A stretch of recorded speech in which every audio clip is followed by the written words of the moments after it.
For the second straight year, Washington State has turned out one of the top quarterbacks in the transfer portal, just unable to hold on to those starting quarterbacks for themselves, unfortunately, as John Montier transferred to Oklahoma. But the reins are going to be passed over to fifth-year senior Zevi Eckhouse. I have no idea how to pronounce his name, so that was my best attempt at it. He had 3 years of starting experience at Bryant and was a backup to Mateer last season. So, he's familiar with the offense. He's got starting experience. There's definitely a good possibility that he turns out to be a pretty solid starter for Washington State this season. Taking a look at the schedule, Washington's going to be a really tough game. Road trips to Ole Miss and Virginia will be pretty tough as well. And no, it's not a typo.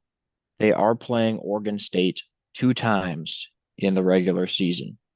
6 games at home, 6 on the road, and a schedule difficulty of 3.5 out of 10. Starting the season off against the Idaho Vandals. Idaho, one of the better teams in the FCS, but compared to Washington State, even though they are replacing John Matier, it's going to be a pretty easy game for them. But just because they are having a new quarterback step into the system, it's going to be a little bit of an interesting game, at least early on, just because Idaho has been a little bit proven. So an 85% chance here for the Cougars. Following week against San Diego State. San Diego State used to be a pretty decent team out of the Mountain West a couple of years ago. Past couple seasons has been the case.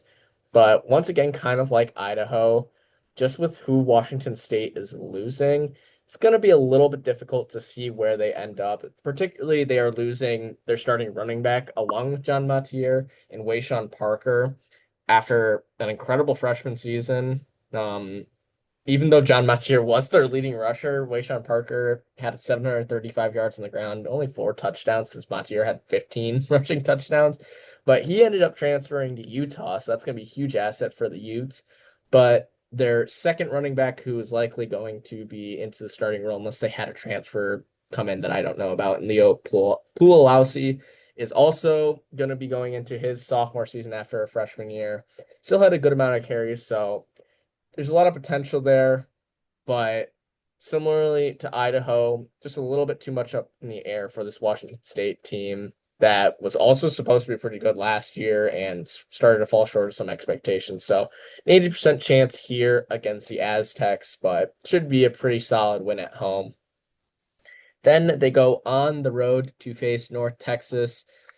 North Texas was a team that initially we thought maybe had a chance to pull off an upset in this one, especially with it being a road game for the Cougars.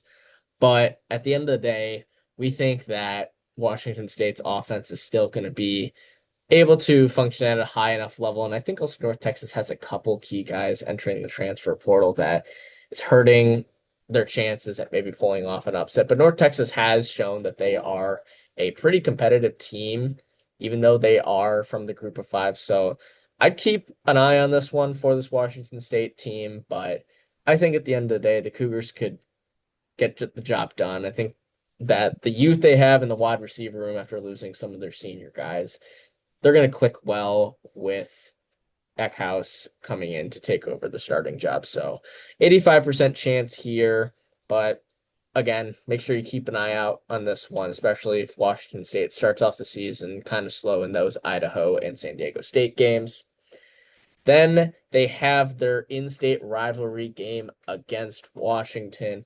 Washington coming off of a mediocre season last year. I think they went 6-6 or just around 500. Not the greatest of seasons, especially coming off of a national championship appearance.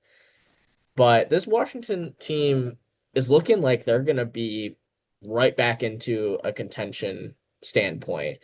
Maybe that's a little bit premature, but they do have an incredibly young and talented quarterback that's going to be taking over the reins in DeMond Williams Jr. after his freshman season that saw him step in for quarterback Will Rogers a few times when he was dealing with injuries. They've been recruiting exceptionally well. I believe they got a transfer from Texas at the wide receiver position that was very sought after. If Jonah Coleman is back at running back after his 1,000-yard season. That's going to be huge for them. And Damon Williams Jr. was their second leading rusher, so that dual threat ability is going to be huge for this Huskies team. But it is a rivalry game. A lot can happen in these ones. I believe last year Washington State actually almost came back. Washington started to crumble down the stretch of the game, especially in that fourth quarter, maybe even throwing a pick six at one point, or maybe it was a pick six by Washington State that sealed it for Washington. But regardless, rivalry games are very fun because you never know what's going to happen. You play those games just to see what could possibly happen, the chaos that unfolds. So it's going to be a 35% chance for the Cougars in this one, but just because it is a rivalry game this early on in the season with a young quarterback for Washington, another game to watch out for, especially at home. Finally, before their first bye week, they will be going on the road to face Colorado State. Colorado State has been a very interesting team out of the Mountain West. They're usually the number 3 team in that Mountain West conference behind Boise State and UNLV, who have locked up the 1 and 2 spots over the past couple of years, but they're still going to be led by Braden Fuller Nicolosi at the quarterback position after another solid year, almost hit 3,000 yards passing, 14 touchdowns against 9 interceptions. But they are also going to have a maturing wide receiver room. The majority of their wide receivers from last season were sophomores. They're now hitting their college prime. And if Fowler Nicolosi can improve just a little bit as a passer, considering that the leading wide receiver on Colorado State last year only had 436 yards. Granted, also Torrey Horton, who is fallen on the NFL big boards a little bit because he's coming off an injury, but is still a spectacular prospect. If Fowler Nicolosi can find his receivers a little bit more consistently and maybe just target one guy more specifically, this Colorado State team can be dangerous, especially on the road for this Cougars team that is adjusting, bringing in a new quarterback to start, having to replace their starting running back. This could be a very interesting and dangerous game for this Cougars team against a good Colorado State team. So we're going to favor Colorado State in this one, giving the Cougars a 40% chance to get the win on the road going into that first bye week. Yeah, after that bye week, it's a road trip to the SEC to face Ole Miss. Now, Ole Miss is losing quite a lot in 2025. They're losing Jackson Dart to the NFL draft, and that's definitely the biggest loss for their team. The quarterback position is going to be filled by Austin Simmons, who is a redshirt freshman, and he's one of their most hyped up quarterback prospects in a while. Definitely going to be pretty interesting for Ole Miss because Jackson Dart started the last 4 seasons for them. So it's going to be very new having a new quarterback like Austin Simmons. And I think it's going to take a while for Ole Miss to actually be able to settle in. I think, with their schedule, I don't really want to get into a full Ole Miss prediction here, but I think we're going to see a little bit of a struggle from Ole Miss compared to the, 10-win seasons they've been pretty consistently having. So Washington State definitely has a chance in this one. I'm not going to say they're going to be favored. Ole Miss definitely still with the home field advantage, the talent that they have, they're still going to be favored here, but don't count Washington State out completely. This one, 30% chance for the Cougars to pull off a big upset. Then going on the road to face Virginia. I think Virginia, I mean, they're going to be around the middle of the pack in the ACC, but they have the potential to pull off an upset or two. I think Washington State is honestly a game that Virginia is going to be favored in. Some people I know probably like Virginia for this year. Some people really, really don't. Um, this one, I do think that Washington State's going to struggle. It's a long road trip. I actually like the Cavaliers here just by a little bit. Only a 40% chance for Washington State to win. After that long road trip, Washington State will be returning home to face Toledo. And the Rockets had a solid season last year. They went 8-5, beat Pitt in 5 overtimes. I don't know if any of you guys watched that game, but that was one of the best bowl games of the season, especially because it was early on too. Really got you in the mood for the college football playoffs about a week after them. But yeah, anyways, Toledo, they're a decent team. I think there's definitely a chance that Washington State could slip up in this game. Tucker Gleason coming back at quarterback for Toledo. Rockets are going to be solid. I still think Washington State is better. Tack on the home field advantage. Give me about a 65% chance the Cougars hang on to win this one. And then it's the first of two matchups with the Oregon State Beavers. Just quick backstory on this. They could not find enough opponents for their schedule. So Oregon State and Washington State just agreed that they would do a home and home and get it done in one season. So that's what ended up happening. First time they're going to play is the beginning of November, and it's going to be at Oregon State. I actually like the Beavers more than I like Washington State this year. I think that Oregon State's going to be the better team. You can kind of tell that just looking at the percentages. Only a 35% chance for Washington State to win this first one. Um, I don't want to spoil anything, but I feel pretty confident that this is either going to end up being a split where both teams win the home game. And if either team was going to sweep it, I would say Oregon State has the best chance to do that. Coming off that first game against Oregon State and their second bye week, they will welcome Louisiana Tech. Louisiana Tech, not the greatest of teams. They got into the bowl game last year just because Marshall dropped out because their entire team essentially entered the transfer portal following their head coach at Southern Mississippi. And they lost 27-6 to Army. Um, I don't know if I'd say Washington State and Army are on the same level, but if Army is gonna beat Louisiana Tech last year, and I don't really think Louisiana Tech is making that many moves, I trust Washington State a lot more um, than whatever Louisiana Tech has. I don't know if Washington State would necessarily beat Army, but I definitely think that they are going to beat Louisiana Tech in this one. Going to be a 90% chance. That 10% is really just because Washington State still has some question marks, but should be a fairly easy win, especially considering that's such a long road trip for Louisiana Tech. But once again, 90% chance for the Cougars in this one. Then they will go on the road to face James Madison. Dukes have been a pretty decent team playing against other teams in the Power Four. Obviously, one of the big stories last year was them dropping 60 points against North Carolina and beating them. I believe, correct me if I'm wrong, Jonah, that was at Chapel Hill, too. So this James Madison team is very solid. Got beat up a little bit in their conference play. They only went 4-4 in conference, but they were 9-4 otherwise. So those five other wins coming in non-conference games, one of those being that North Carolina game. This James Madison team is going to be very, very good going into next season, just like they usually are since getting moved up to the FBS level. And again, with the questions that Washington State has at the quarterback position, just getting some more good play at the power four level, and with James Madison having the home field advantage, and Alonzo Barnett, who was the quarterback at James Madison. I don't know if he transferred out, but he was a sophomore last season and had a very successful season. 2,500 yards, 26 touchdowns against only four interceptions, along with 442 rushing yards and seven touchdowns. Very solid dual threat quarterback. This James Madison team is going to be dangerous. This is definitely one where I could see the Cougars slipping up a little bit, especially on the road towards the end of the season. Going to be a 40% chance for Washington State in that one.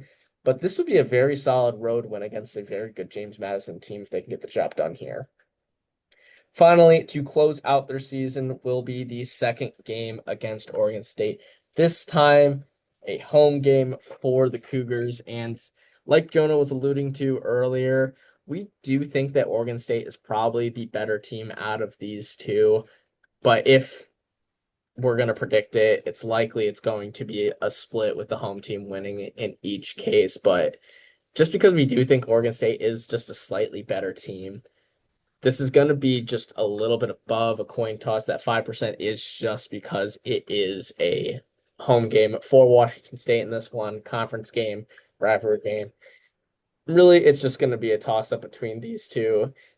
If Washington State is able to get the job done on the road, then maybe this is a little bit different. But I do think Oregon State is bringing in a lot of good transfers. I forget who they're bringing in at quarterback or if their quarterback is returning, but I believe we were talking about it earlier, and we're just very confident that this Oregon State team is likely going to win the Pac-2 going into next season and likely has a chance to get the sweep in this home and home series, but 55% chance for Washington State to get the win at the end of the season.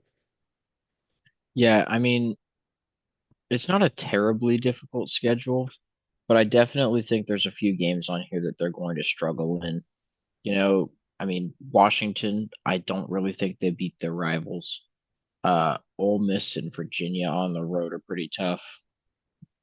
Oregon State, I think they lose at least one of those two. And then, JMU, Colorado State, some pretty solid group of five schools.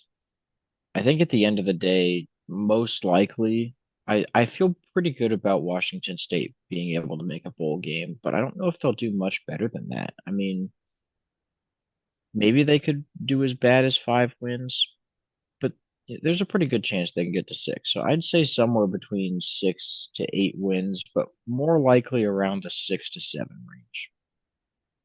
I think that's good for right now. There's plenty of worse situations that teams can be in. Like Washington State, even though they have to replace a very talented quarterback in John Matier, they still have a quarterback that's been at the program for one season at the very least and has starting experience. Granted, it wasn't at the Power Four level or even at the FBS level because it was at Bryant. But starting experience is still starting experience. It's not going to be like he's thrown to the Wolves and just expected to do something. So this Washington State team has potential to go at least 6-6, but above that, they just have some tough non-conference games against Power Four schools, and most of those are on the road too. Like those Ole Miss and Virginia games back to back on the road. That's a tough road trip and back to back games. That's also coming off of Colorado State 2 weeks prior with the bye week in between. It could be really difficult for this Washington State team, but maybe there's potential. Maybe that Eckhouse is actually a very solid quarterback because Washington State seems to churn out very solid quarterbacks that enter the transfer portal year after year, like you said. But I do think that the schedule has some issues with some of these non-conference opponents. And then with the home and home series against Oregon State, I actually found it. Malik Murphy, who transferred from Duke, is going to Oregon State. That's why we're a little bit higher on this Oregon State team, just because Duke has been a lot better of a team the past couple of years, and Malik Murphy was 9-3 last season as their starter. So Oregon State's looking like they're going to be a pretty good team. But hey, rivalry games are played for a reason, like I said, and maybe this Cougars team can pull off an upset or two, especially if they're able to beat Oregon State in both games. But I think 6-6 is where we're going to end up seeing this team. Yeah, yeah, I would agree with that. So we do expect to see a little bit of a drop off from last season when the Cougars went 8-5. And honestly, it's mainly due to the fact that they lost Montier. I'm maybe we'll see in another 8-4 Washington State team. If they can just continue to, like Connor was saying, reproduce that quarterback talent. They had Cam Ward. Everybody thought they were going to drop off last year, and then Montier played great. Maybe we'll see the same thing from Eckhouse, and we'll see another 8-win Washington State team. I'm just not feeling quite as confident. He's a fifth-year senior, so he has the experience to do it. But I also think this schedule might be just a little bit more difficult. The projected win total, it's going to be 6.8, so a little bit higher than what we're predicting. Again, like we were saying, somewhere in that 6 to 8 win range, I think is very possible. So 7-5, I'd say is pretty realistic.